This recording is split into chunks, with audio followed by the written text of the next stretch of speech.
Thank you, Olivier. Good evening, honoured guests, ladies and gentlemen. It is an honour to be invited to speak at such a wonderful occasion. And this is my first official function as the IFAC President outside of Australia, so this is a moment I will treasure throughout my term.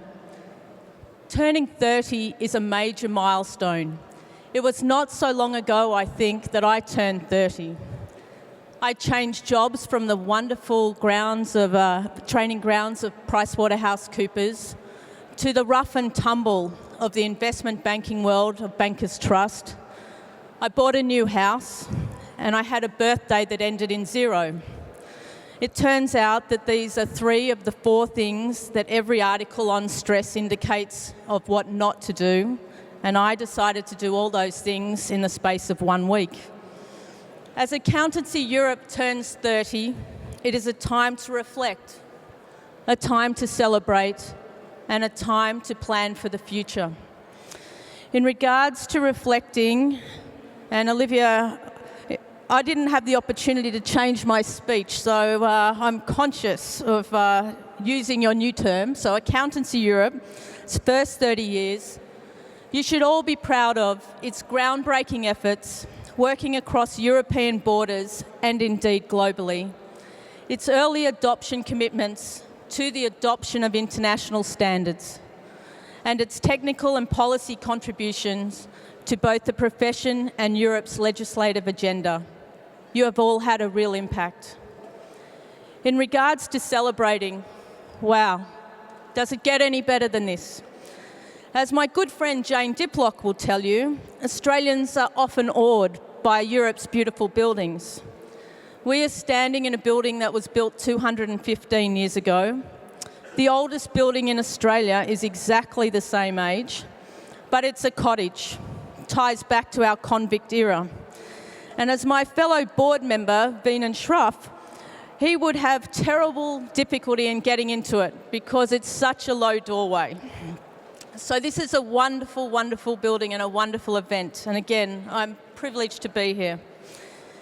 In regards to the future, I believe the new Accountancy Europe has a terrific agenda underpinned by a forward-looking and fresh rebranding for the next 30 years, a renewed and energetic focus on external affairs, and a significant focus on technology as part of their current agenda.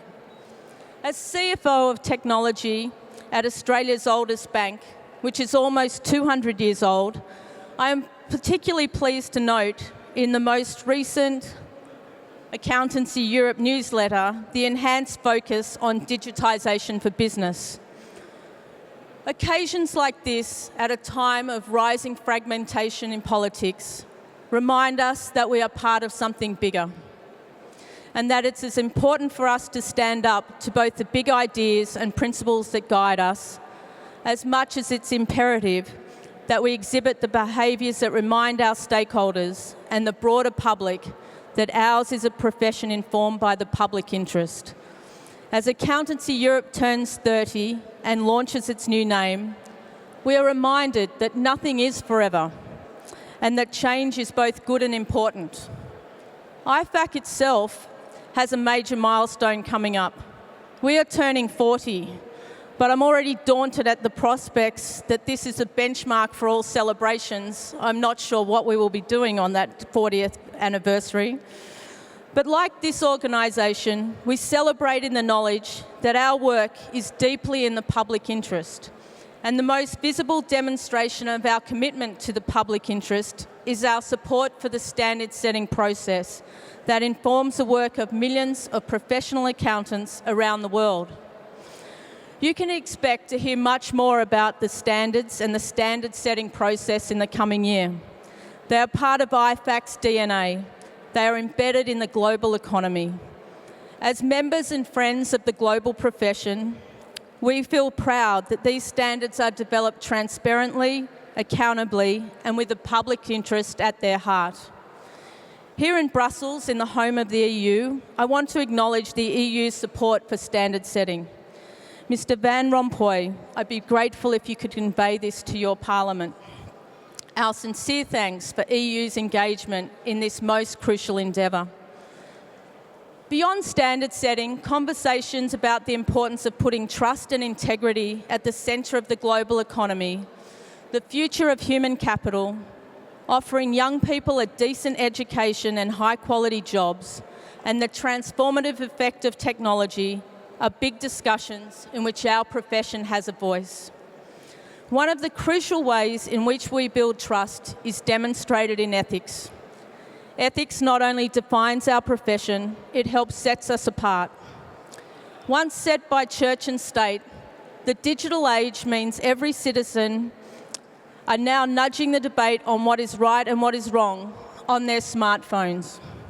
In this rapidly unfolding environment, we are uniquely placed to complete a virtuous circle. As trusted advisors, we can in turn help a greater number of public companies and governments earn trust too. I believe Accountancy Europe's name change is symbolic of your profession's desire to more effectively engage with those global conversations.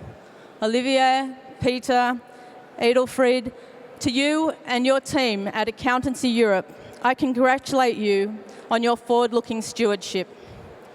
Everyone in this room knows how important a brand is, and therefore we all appreciate the long-term vision to make the change and the hard work that has gone into achieving it. Congratulations. As Olivia said in Malta recently, mega trends shape the world. Adapting to technology and social transformation means changing the way we think and act. Congratulations to you all. There's much to be excited about. Thank you.